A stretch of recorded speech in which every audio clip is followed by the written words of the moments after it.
Eles ignoraram os sinais, ridicularizaram os alertas, chamaram de exagero, fanatismo, conspiração.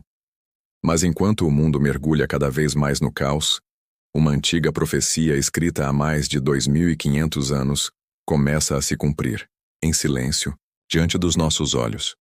No livro de Ezequiel, capítulo 38, há uma previsão detalhada sobre uma guerra que aconteceria no fim dos tempos, envolvendo Israel e uma coalizão de nações lideradas por um misterioso personagem chamado Gog, vindo da terra de Magog. Esse nome estranho até hoje é objeto de estudo entre teólogos e estudiosos da Bíblia. E segundo muitos deles, Magog representa nos mapas modernos a região correspondente à Rússia. Seria esse o prenúncio de um conflito global profetizado com séculos de antecedência? E se eu te disser que os movimentos militares e diplomáticos atuais coincidem com uma narrativa que parece escrita para os nossos dias? Ezequiel foi um profeta que viveu durante o exílio da Babilônia, num tempo em que Jerusalém estava em ruínas. Mas o que ele escreveu em seu livro não se limitava ao seu tempo. Nos capítulos 36 e 37, ele profetizou que Israel voltaria a existir como nação, mesmo após ser disperso entre as nações. E de forma impressionante, em 1948, isso aconteceu. O povo judeu retornou e reconstruiu o Estado de Israel, exatamente como ele havia dito.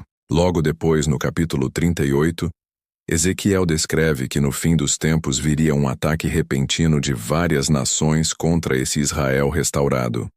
Entre elas, Pérsia, hoje Irã, Cuxi, Etiópia ou Sudão, Puti, possivelmente Líbia, Gomer e Togarma, associados à Turquia.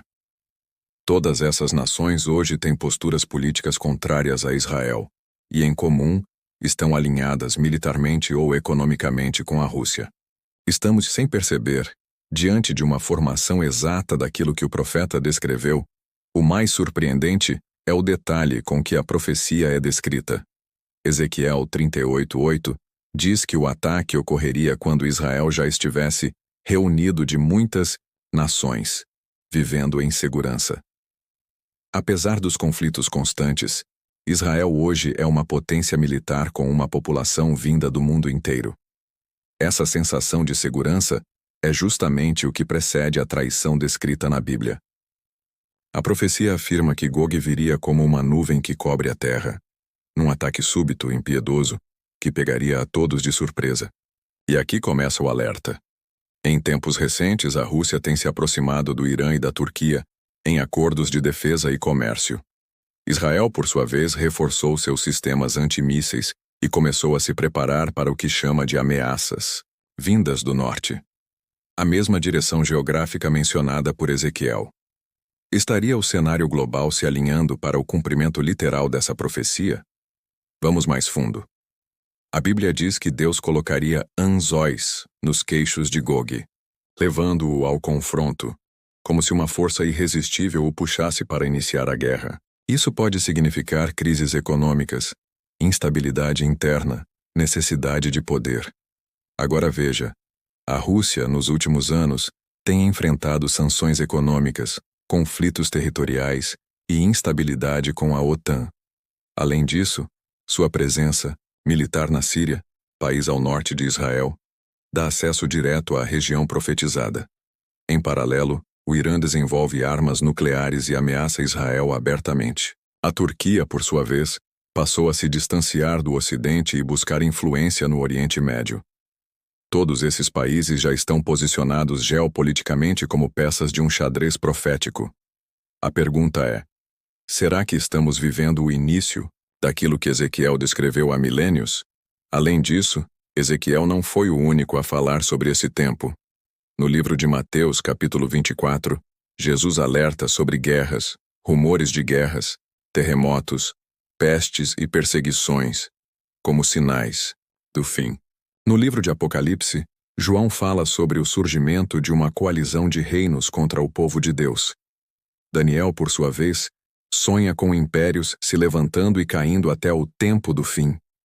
Quando cruzamos essas profecias, percebemos que o cenário global atual não é apenas fruto do acaso. mas o desdobramento de algo maior, já previsto.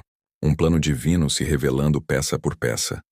As nações estão se movendo, os eventos estão se acelerando, e quem estiver atento verá que tudo o que foi escrito está se tornando realidade, não de forma simbólica ou metafórica, mas concreta, política e militarmente.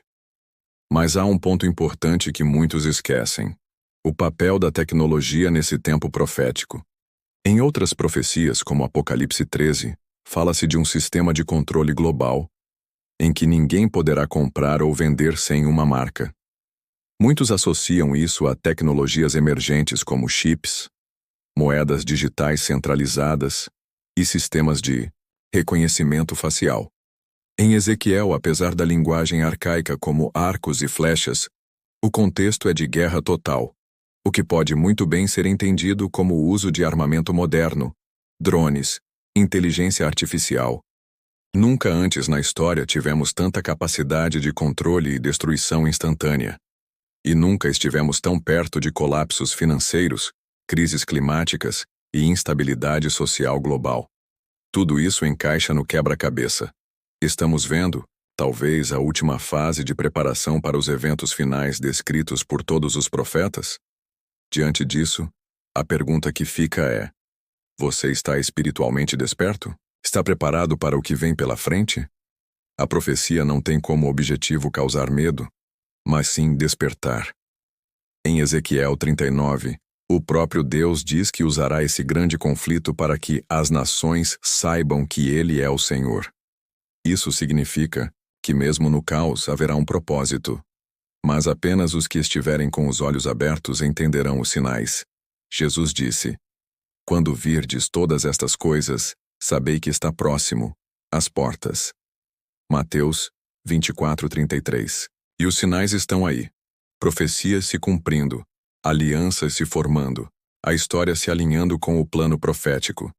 Se você chegou até aqui, não ignore isso. Compartilhe este vídeo com alguém que precisa despertar.